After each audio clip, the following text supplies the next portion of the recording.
I'm super excited about our next guest because he is one of the greatest defensive players of all time.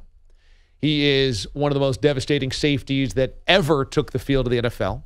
He's a Pro Football Hall of Famer. He's a College Football Hall of Famer. He's a 9-time Pro Bowler.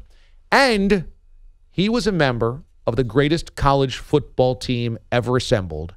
Ed Reed joins us this morning on the show. My man, Ed, how we doing? Good morning. I'm good, brother. How you doing this morning, I'm doing great. You look great. How you doing? How you feeling? Man, I'm feeling good, man. I appreciate those announcements, man. Not everybody know about College Football Hall of Fame. You know, that's one of the biggest accomplishments that I think I've achieved, you know, and didn't really factor in the numbers of that.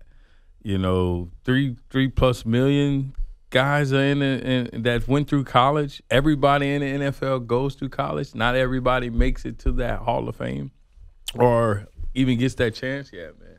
Feeling good this morning. That is awesome. That is awesome. I want to talk about that Miami team because everybody focuses on your Ravens career and your Super Bowl win and your NFL career, and for obvious reasons. And it's so awesome that you got into the Hall of Fame. We're inducted this year, and this summer is going to be amazing, I'm sure, for you.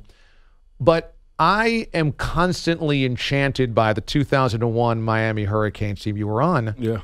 Because the talent level was good enough to assemble an NFL Pro Bowl team, not just an NFL team. You guys had 17 first-rounders. I just want to go over some of the names here. 17 first-round draft picks on the team. Yeah. Your defense included Antrell Roll, Mike Rumph, DJ Williams, Sean Taylor, yourself, Philip Buchanan, Jonathan Vilma, Vince Wilfork, William Joseph, and Jerome McDougal. Those are all NFL players, most of them Pro Bowl guys. Yeah. That was on your college football defense. Yeah, pretty sick. When you walked down to the field in college, were you aware of just how stacked that roster was? I think I was the one person who really knew it. Between my sophomore year and junior year and sophomore and senior year, right, we've had like the most in first round picks. Is crazy. But the year before that, 2000, we went to the Sugar Bowl. Reggie Wayne, Santana Moss was on that team. That's right. I didn't even mention the offensive guys. Yeah, you know, we had some legends the year before that, which, you know, a lot of us talked about that, which team was better, actually. Yeah. A lot of people don't mention that 2000 team because we didn't win that national championship, but we were really good that year too, you know. So, hey, man, it was special, man, being on the team with a bunch of those guys and made the game easy. That's why I went back my senior year. I knew we were loaded, and plus I went to the University of Miami, not only just to graduate, because I graduated first, and I didn't have much going on my senior year for school. I was just there for football, you know, so I wanted to win a national championship. That's why I went back for my 5th year. You know, I wanted to make sure we put the university back where we were supposed to put it, and that's what we went to school for, you know. So it would have been a sad moment for me to just leave and not have us win a championship, you know. You guys wrecked shop that year in 2001. The running back stable, just the running back stable. Yeah. Willis McGahee, Clinton Portis, Frank Gore, and Najee Davenport. And Jared Payton. And Jared Payton, Walter Payton's son. Yeah. Those were your running backs. Yeah. I mean, it's just totally insane to think about. You were on the most talented college football team ever assembled. We had another guy. He actually played receiver and running back also. His name was Jason Gathers. He was another talent at running back. That coach just, like, you know, put a guy in there, man. How do you get reps in the middle of that depth chart? You don't get hurt. Is the question. You better not get hurt or get tired. Because you get off the field, those guys didn't want to come off, and that was our mentality. Like, guys did not want to come off the football field because they know who was behind them, which is crazy. You know, you get hurt, you get tired. Somebody else runs on the field. They didn't want to come off. The tight ends were Kellen Winslow and Jeremy Shockey. Those were the tight ends. Again, how do you get reps on a team like this? Did you just walk onto the field against teams like Boston College or Rutgers, the old Big East, and just go, well, we're going to win by 50 today?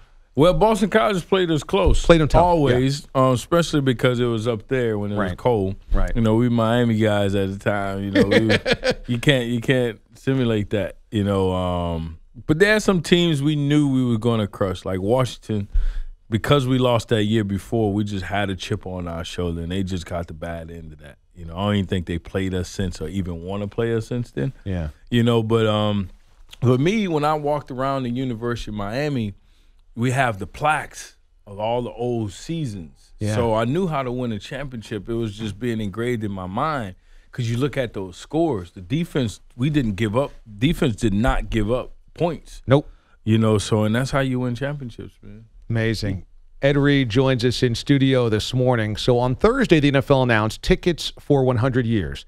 First-of-a-kind fan contest that offers season tickets to a winning fan's preferred NFL team, your favorite team for the next 100 years. Mm-hmm.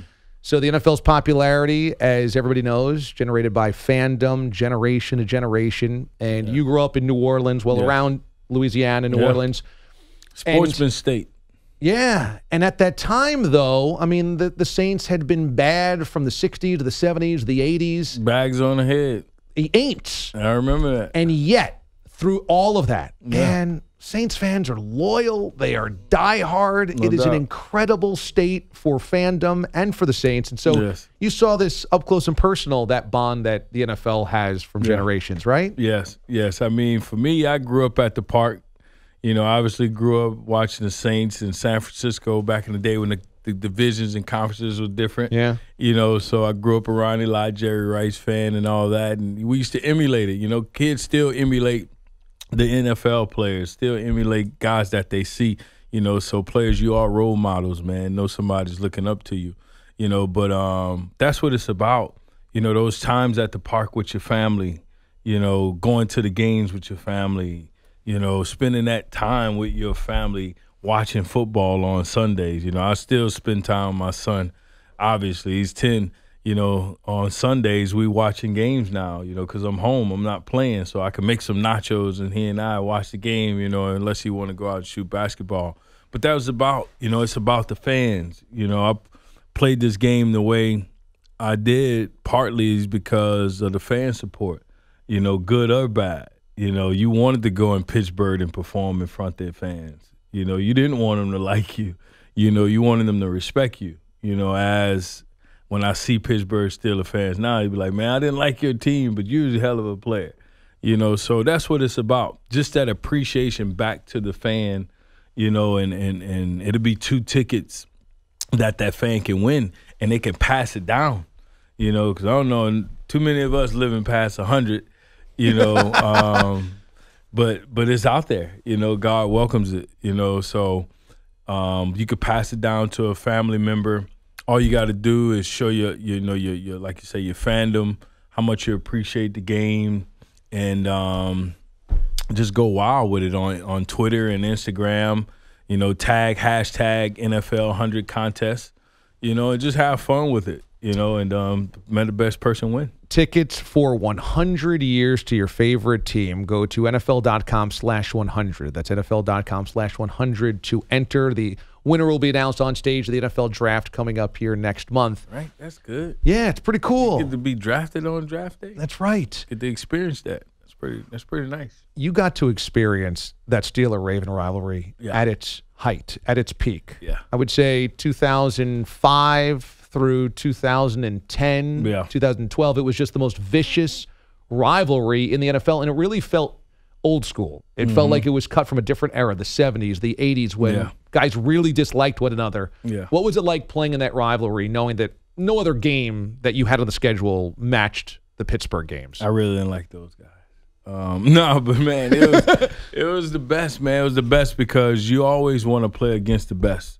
I grew up watching Michael Jordan and those guys compete, Magic Johnson, some of the great players of back in the day, with the Jerry Rices and the old Pittsburgh teams and Cowboys, San Francisco, Deion Sanders, and how they competed. That was what we still had. We still kind of had some of that old school football rules in place. True. So you could still play football. That's one thing Ray and I always said throughout my whole career being there with him was that it's just football. Football has been made to be played a certain way. That's what makes games games. You play it with these rules, that they put in place, obviously they've been implementing rules every year, though, to change things. This is not the government, sort of saying. The government, you would think the government would implement more rules and stuff like that, to kind of help things out, but it's actually vice versa. It's crazy. Yeah. But, yeah, man, it's just the rules that's, I think, affecting the game, slowing it down more when it was the information that we needed, to better the game, as far as the physicality that players are putting towards themselves. It's not so much about the money. Money gonna come and go. All we have is our relationships and with people. Truly, the money part of it is gonna go. All of us are gonna lose that. None of us are gonna take that with us. But we have is our physical health. So I think that's the way we need to be going with it, just to take care of players after football and stuff like that. Yeah, that's a really well put sentiment on everything happening in football right now. Once again, I mean, this is just such a cool contest. 100 years of tickets for a full century that you can hand down through your family. So NFL.com/100 is where you can do so. NFL/100. And you will be on stage if you win this at the NFL draft and get tickets for 100 years. So that's not a bad thing.